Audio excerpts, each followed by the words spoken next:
Hey everyone, I'm Becky. I'm Sarah. And we're doing Bickering book reviews. Today we are talking about Hope. is it Hope or is it Project Middle School? I think it's Maybe it's like Hope. Project Middle School. Yes, it's by Alyssa Milano with Debbie Rigaud.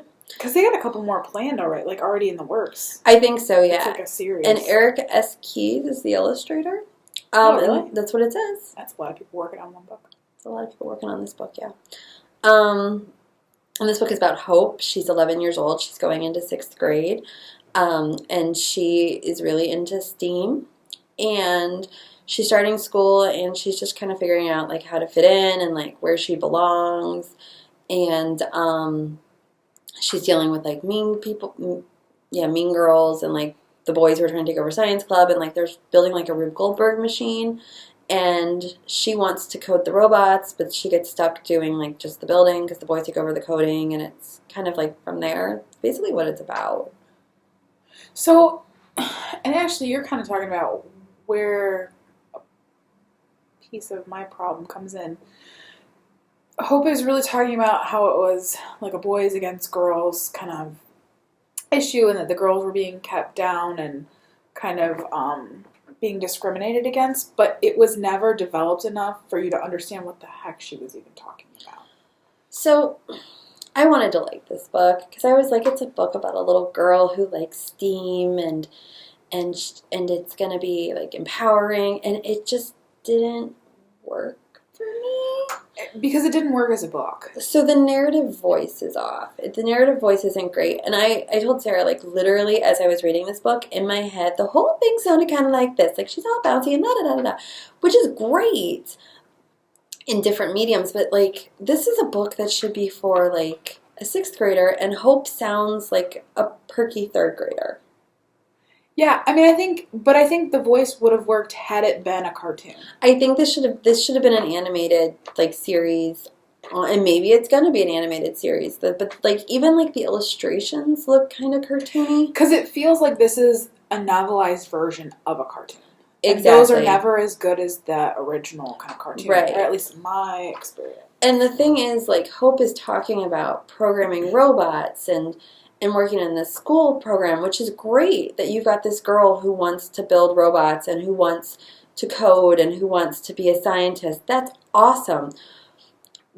But the stuff she's talking about, 5th, 6th graders know about, but they're not going to want to read this because she sounds like a 3rd, 4th grader. Yeah. And that's like a hard sell. And so kids do read, they read it up. So like 3rd graders want to read about 5th graders, but they have to understand what's going on in the book. Well, and I wasn't a big fan of the artwork in this book. I really wasn't. I think that's Raina Telgemeier's fault. She's upped the game. Right. I mean, the artwork, it didn't blow me away, but I didn't think it detracted. I just, like, never, like, loved this book. And, like, I never loved Hope. And I think you have to love a character like this.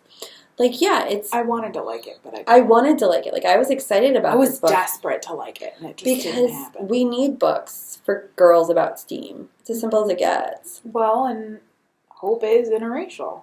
Right. That's true. Which could potentially be problematic because the author isn't. Though maybe her team has that diversity element. But we do need books that have these kind of mirrors in them. Right. And particularly, but they need to be well done. Well, and I'm like, yes. Like, I think the fact that a positive image of a girl who is interracial, who wants to study science, yeah, that's awesome. But this book just didn't get there for me. Yeah. I think it needs more time to simmer. and maybe it's been edited. Because that's the thing. Like, you've got to figure, we get in, like, hundreds of books a week for this age group. And so this book it's got to pop for me to pull it off the cart, read it, and sell it to the kids. And this book didn't do that. That's right. And that's basically where it is. So we should rate it. Okay. Our rating system starts at the top with 5 unicorns. We go down to 2 unicorns. If we don't like it, it's a horse. I'm kind of at a 2, too. Like, I don't want to give it a 2. Like, I think even on Goodreads, I gave it a 3 because I just want to give it a 3. But let's just be honest. If Alyssa Milano wasn't part of this project, this would have gotten a solid 2, no questions asked. Well, let's just be honest. But for me, no, like, but that's not really it for me. Like, my thing is, like, I want to like it because it's about a little girl who wants to study science, and she's biracial, and I want to love this book, and I want to be able to show it to kids, and it just didn't do it. But there are, like, several others that are coming out around this time that are just better than that, and that do the same thing. So I'm giving it a 2. I have to stick with it. I have to do it. So that is where we are in Hope, and we'll see you around. Bye. Bye.